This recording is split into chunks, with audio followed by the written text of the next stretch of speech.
warahmatullahi wabarakatuh. Waalaikumsalam warahmatullahi wabarakatuh. Alhamdulillah, alhamdulillahirabbil alamin wassalatu wassalamu ala asrofil anbiya'i wal mursalin wa ala alihi washabihi ajmain amma ba'du. Pertama-tama marilah kita panjatkan puji dan puji syukur kita kehadirat Allah Subhanahu wa taala yang mana Ia melimpahkan rahmatnya kepada kita semua sehingga kita dapat berkumpul di kelas yang kita cintai ini. Salawat dan salam tak lupa kita berikan kepada junjungan kita Nabi besar Muhammad SAW. Semoga kita mendapatkan syafaatnya di akhir kelak. Amin amin ya rabbal alamin. Baiklah, adapun tujuan kami berdiri di sini ingin mempresentasikan hasil dari diskusi kami yang berjudul Sistem Termoregulasi pada Hewan. Adapun kami dari kelompok 8 yaitu saya Istiqomah Askia dan saya Yeni Ariska Siregar. Yang pertama yaitu latar belakang dari pada pembahasan kali ini. Kondisi lingkungan yang berubah akan mempengaruhi kelangsungan makhluk hidup. Makhluk hidup yang lolos dari perubahan dari lingkungan akan dapat meneruskan kelangsungan jenisnya. Makhluk hidup yang tidak tahan akan kondisi suatu lingkungan bisa menjadi mati. Keberhasilan dan keberlangsungan hidup dapat ditentukan oleh kemampuan adaptasi berbeda dengan kisaran toleransi dan juga faktor pembatasnya. Adapun faktor pembatas makhluk hidup yaitu berupa faktor biotik yang merupakan wilayah habitat, memperebutkan jenis, sumber daya, parasit maupun predasi. Sedangkan faktor abiotik yang mempengaruhi suatu makhluk hidup yaitu seperti suhu, air, tekanan, garam, mineral, cahaya matahari, gas atmosfer, dan kelembapan. Faktor pembatas yang biasanya menjadi salah satu faktor dominan penentu ciri keberlangsungan makhluk hidup yaitu suhu. Suhu merupakan salah satu dari faktor pembatas abiotik atau faktor lingkungan yang akan membatasi makhluk hidup untuk bertahan hidup. Strategi untuk mengurangi laju metabolisme dan temperatur badan akibat udara dingin harus dilakukan hewan untuk mengatur pengurangan temperatur badan karena perbuatan temperatur. Banyak binatang yang mempertahankan dingin dan sangat dingin melalui gerakan yang lambat. Hal tersebut merupakan cara di mana suatu makhluk hidup mempertahankan suhu dengan suhu lingkungan agar tetap bisa bertahan hidup. Yang pertama yaitu ada termoregulasi. Kita harus mengenali terlebih dahulu apa itu termoregulasi. Termoregulasi berasal dari kata termo yang artinya suhu dan regulasi yang artinya pengaturan, sehingga termoregulasi ialah pengaturan suhu tubuh. Termoregulasi merupakan suatu pengaturan fisiologis tubuh manusia mengenai keseimbangan produksi panas dan kehilangan panas sehingga suhu tubuh dapat dipertahankan secara konstan.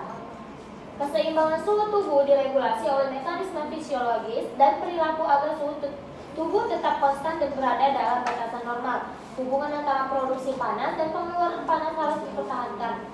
Hubungan diregulasi melalui mekanisme neurologis dan kardiovaskular.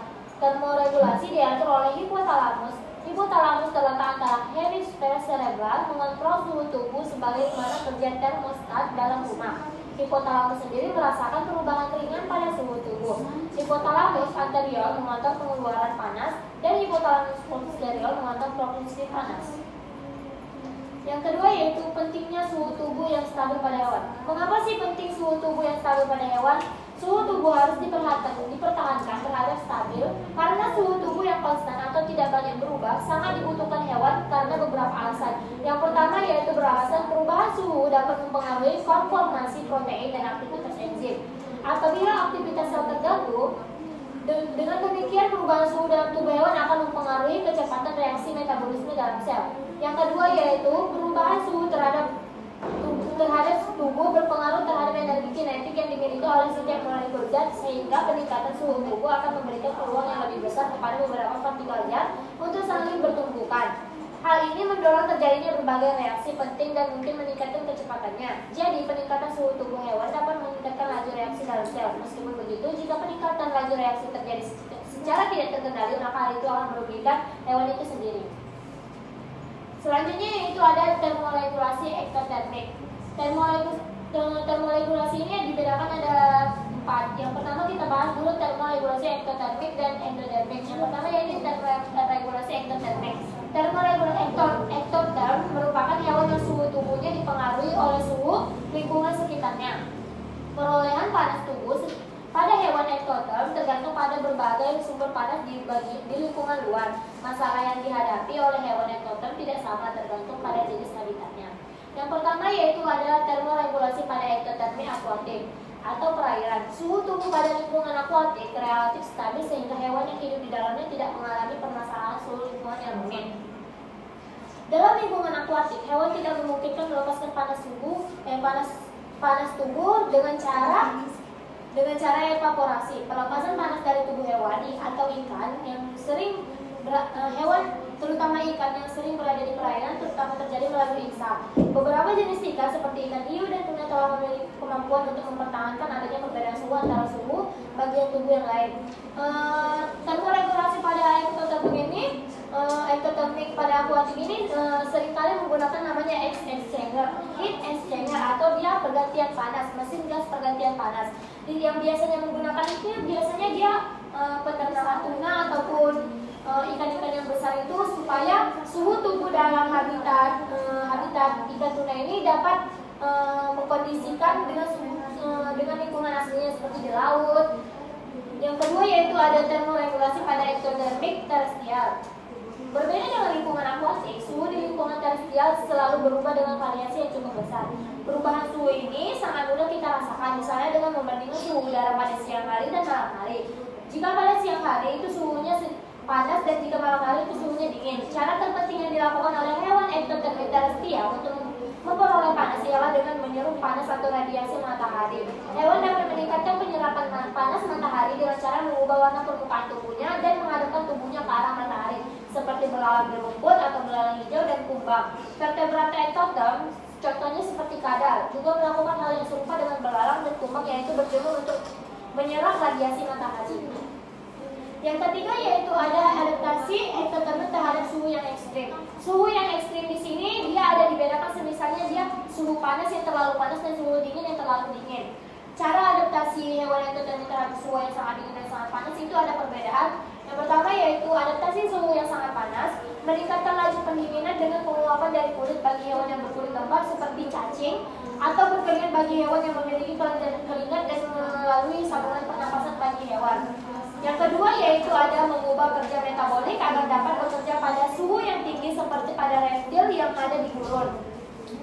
Di gurun kan sangat panas, jadi reptil itu menyesuaikan kerja metaboliknya agar dapat bekerja pada suhu yang tinggi. Yang kedua yaitu ada adaptasi suhu yang sangat dingin. Di sini suhu yang sangat dingin dia dengan cara menambahkan zat terlarut ke cairan tubuh untuk meningkatkan konsentrasi osmotik. Yang kedua seperti meminum air. Yang kedua yaitu anak menambahkan protein atau glikoprotein anti beku ke dalam cairan tubuh. Contohnya pada ikan es yang berada di Antartika, karena senyawa ini sangat penting untuk menghambat pembentukan kristal di dalam sel dan mencegah memberan dari kerusakan. Dia itu lebih intinya dia menjaga sel-sel dalam tubuh itu untuk membeku. Selanjutnya yaitu ada termoregulasi ektotermik. Di sini endoterm merupakan hewan yang panas tubuhnya berasal dari dalam tubuh sebagai hasil dari proses metabolisme sel tubuh. Suhu tubuh hewan endoterm dipertahankan agar tetap konstan walaupun suhu lingkungannya selalu berubah. Hewan endoterm meliputi burung dan mamalia. Pada hewan endoterm dapat kita temukan adanya variasi suhu tubuh yang sangat besar. Sebagai contoh platypus atau mamalia monotermata, Ornithorhynchus memiliki suhu tubuh sekitar 30 derajat Celcius, sedangkan suhu tubuh hewan pelatuk dapat mencapai 42 derajat Celcius. Demikian dengan ektotermik dan endotermik juga memiliki cara hewan mempertahankan panas karena suhu terlalu rendah dan karena panas dengan suhu terlalu tinggi. Mempertahankan panas, perbedaannya itu mempertahankan panas karena suhu tubuh yang terlalu tinggi yaitu seperti vasodilatasi. Vasodilatasi itu seperti dia pelebaran terhadap pembuluh darah. Yang kedua yaitu berkeringat dan terengah-engah. Biasanya kan hewan kalau misalnya dia suhu tubuhnya terlalu tinggi dia pasti merasakan berkeringat ataupun terengah-engah seperti halnya kita sebagai manusia. Manusia itu kan jenisnya mamalia. Pasti kalau kita kepanasan juga akan berkeringat, penguapan dan terengah-engah. Yang ketiga yaitu menurunkan laju metabolisme misalnya dengan menekan sekresi tiroksin. Yang keempat yaitu respon perilaku, misalnya dia berendam. Kita kan kalau kepanasan juga berendam. Seperti halnya kalau misalnya mamalia itu, penguin itu kan kita kalau kepanasan dia berendam gitu. Ini kayak bebek kan kalau misalnya dalam suhu yang panas dia langsung mencari lumpur-lumpur untuk berendam.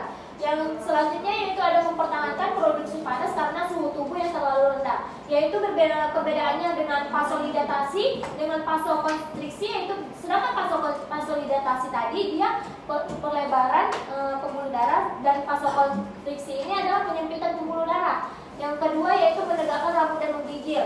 Seperti halnya tikus, kalau misalnya dia kedinginan di suhu yang tubuh, di suhu yang dingin itu kalau dia tidak tidur, ya kalau dia terlalu tinggi dia akan menggigil, bulu-bulunya akan menegak. Yang ketiga yaitu meningkatkan laju metabolisme dengan sekresi tiroksin.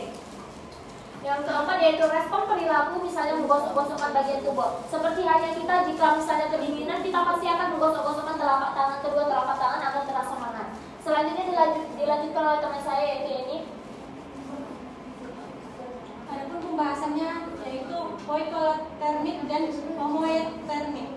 Poikilothermik merupakan hewan berdarah dingin. Hewan yang suhu tubuhnya berfluktuasi mengikuti lingkungannya. Contohnya yaitu reptil, ikan, amfibi, serangga, dan hewan-hewan invertebrata. Sedangkan homotermik merupakan hewan yang berdarah panas, hewan yang mampu mempertahankan suhu tubuhnya terhadap lingkungan. Contohnya yaitu apes dan mamalia. Adapun perbedaan poikilothermik dan homotermik yaitu dari segi pengertian, hewan poikilothermik hewan yang tidak mampu mempertahankan suhu tubuhnya. Suhu tubuhnya akan mengikuti suhu tubuh lingkungan. Homotermik adalah hewan yang mampu mempertahankan suhu tubuh secara konstan tanpa terpengaruh suhu lingkungan. Suhu tubuh poikilothermik berubah-ubah sesuai dengan suhu lingkungan. Sedangkan suhu tubuh pada homotermik yaitu stabil di 35 derajat Celcius sampai 40 derajat Celcius. Tingkat metabolisme poikilothermik yaitu sangat terpengaruh terhadap suhu lingkungan. Sedangkan tingkat metabolisme pada homotermik yaitu tingkat metabolismenya tidak terpengaruh oleh suhu lingkungan. Pada fase poikilothermik yaitu terdapat dua fase untuk menghadapi suhu ekstrim. Pertama adalah hibernasi untuk bertahan pada musim dingin. Yang kedua adalah estivasi untuk bertahan pada musim panas. Fase hidup pada homotermik yaitu tidak ada fase tertentu karena tubuhnya mampu beradaptasi dengan baik terhadap perubahan suhu. Mekanisme regulasi panas pada poikilothermik bergantung pada kegiatan tertentu seperti mengubah warna kulit